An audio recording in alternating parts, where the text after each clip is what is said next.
You can do 7 free Mega Gyarados raids that have 1 in 10 shiny odds during this event. Today we're talking about Mega Gyarados Raid Day, everything you need to know and the best tips to get the most out of it. So August 31st, 2 to 5 p.m. is Mega Gyarados Raid Day, which is actually the second time Mega Gyarados is getting a raid day. During the event, defeat a Mega Gyarados raid, which will be available at every single gym, refreshing every 30 minutes. Defeat one of those and you will get a Gyarados encounter, which has a 1 in 10 shiny odds, making it one of the best events to grind shinies and even more shundos. Yes, the odds of a shundo during this event is 1 in 2,160, which may seem pretty high, but it doesn't really get much better than that. Also, you'll be able to claim 5 daily raid passes during the event for a total of 6 free raids, 7 if you saved your raid pass from the day before, which we'll talk about how to do that in a bit. Also, the daily remote raid limit will be doubled to 20 from 5 p.m. Pacific Daylight Time on August 30th to 8 p.m. Pacific Daylight Time on August 31st. This event will be crossing over as well with the Sun-Kissed Shores event, which has the bonus of 2 times raid XP, meaning you're going to be getting 23,000 XP per raid, because there also is the bonus of plus 3,000 XP for the XP celebration event and 46,000 XP on a lucky egg, making this an amazing event to grind XP with lucky eggs. There'll also be a ticket, of course, you can buy for $5 USD, or you can buy it in the in-game shop for the same price and you will get 1 free raid pass. So buy it through the web store. This bonus will give you the bonuses of 8 additional raid passes for a total of 14 raid passes from spinning gyms during the day, increased chance to get rare XL candy from raid battles if you're level 31 or higher, an additional 50% more XP, which will stack with the 2 times raid XP. So you'll be getting 30,000 XP without a lucky egg, 60,000 with a lucky egg with the ticket, and you also have 2 times Stardust from winning raids as a bonus. Okay, is Mega Gyarados actually any good in Pokemon Go, or has this Pokemon fallen off? Well, Gyarados is a water and flying type Pokemon, and when it Mega Evolves, it becomes a water and dark type. The Mega has an attack of 292, HP of 216, and defense of 247. For fast moves, Gyarados can learn Bite, Dragon Breath, Dragon Tail, and Waterfall, and for charge moves, Aqua Tail, Twister, Dragon Pulse, Hydro Pump, Outrage, and Crunch. Now, when it comes to a water type attacker, Mega Gyarados with Waterfall and Hydro Pump is the number 5 overall water type in Pokemon Go. When it comes to dark type with Bite and Crunch, the number 9 dark type attacker in Pokemon Go. So overall, it's not bad. However, some Pokemon that are outclassing it are actually non-Megas. So Mega Gyarados, however, when the Mega Master League comes around in PvP, it was actually a really strong Pokemon, very bulky, very well stat rounded. So if Mega Master League ever comes back, this is a Mega you want. But of course, you can use regular Gyarados without the Mega form, in which Gyarados is going to be ranked 113 in the Great League, 35 in the Shadow form, 142 in the Ultra League, and 54 in the Master League. And this is all next season with the new move updates. So overall, it's not bad for PvP, and mainly because next season, Dragon Tail and Dragon Breath are both getting buffs,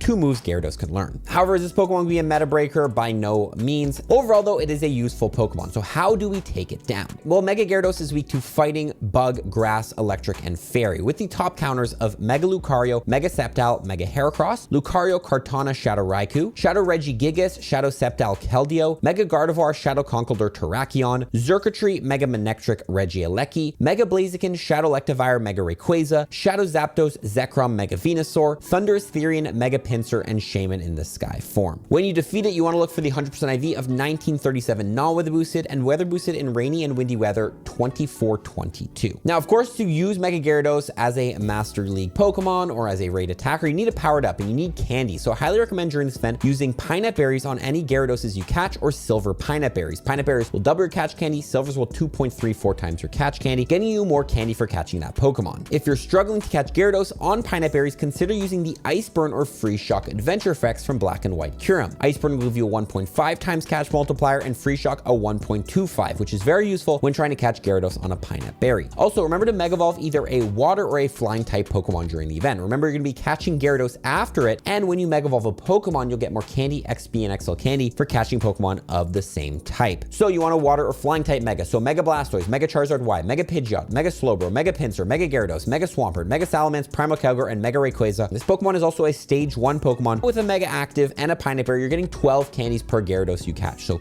take advantage of those candy bonuses. Also remember, after the event, you can go ahead and trade away Pokemon, and specifically starting on September 2nd at 10 a.m., the bonus of a guaranteed XL candy for trading away a Pokemon returns, as well as 2 candies per Pokemon, meaning every Gyarados you trade away, you'll get 2 candies and a guaranteed XL candy, making this a top strategy to go ahead and grind candies once the new month starts. When you trade away Pokemon, IVs will change, making this an amazing way to grind yourself some better IV Gyaradoses by mirror trading some Gyaradoses you catch much during this event. Also, doing distance trades help you work on your pilot medal, which perfectly segments us into the best medals to work on during this event. Obviously, the swimmer medal, catch 2,500 water types, and same thing with the bird keeper since Gyarados is a water and flying. But of course, you'll work on your champion medal, win 2,000 raids during this event. You can also do one Gyarados raid for the Rising Star medal, defeat 150 species of Pokemon in raids. If you've never raided a Gyarados, do it during this event. Also, highly recommend you raid with a friend so you can work on your Rising Star duo medal, win 2,000 raids with a friend. If you get a lot of Mega Gyarados energy during this event, you can work on your successor medal by Mega Evolving a Pokemon 1,000 times,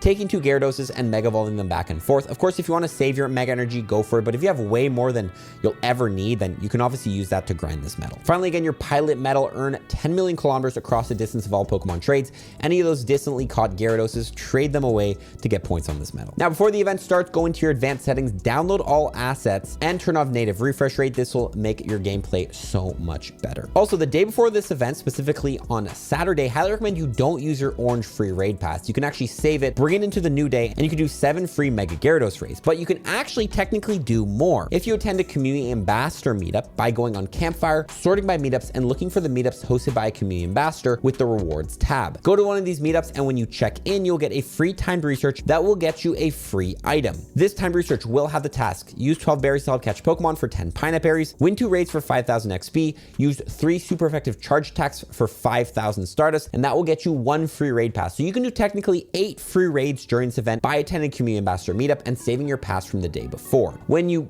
attend these meetups and you check in, by the way, and you join a party with friends, you'll get 25% less egg incubator distance. But party play also has other bonuses. First of all, party play will give you 2 times damage on your charge attacks in raids. So highly recommend you're in a party when you're doing this raid day so you can take down the raids quicker. But also you can share items through a party. If you want to grind a lot of XP during the event, for example, if you buy the ticket and you use a lucky egg, you can get 60,000 XP per raid. That is a lot of XP. But of course, you need to activate a lucky egg, and the best way to do this is through a party. When I use a lucky egg on myself, I get 30 minutes. But if I'm at a party with 4 people, everyone gets 15 minutes of lucky egg, overall doubling the value of my lucky egg. So I highly recommend during this event at 2 p.m., join a party with 4 friends. If everybody uses 3 lucky eggs, everyone in that party will get 3 hours of lucky egg, lasting the whole event. You can also do this with star pieces and with incenses as well. So share your items through parties. You're going to get double the value out of them. Finally, if you want to evolve Kubfu into your Urshifu, this is the best event to do it. Kubfu into the single strike or rapid strike style of Urshifu requires it to be your buddy and you need to defeat 30 water types or dark types in raids and max battles. Mega Gyarados, a water and dark type Pokemon. So you can go ahead and grind out 30 raids and instantly evolve your Kubfu during this event. This is one of the best events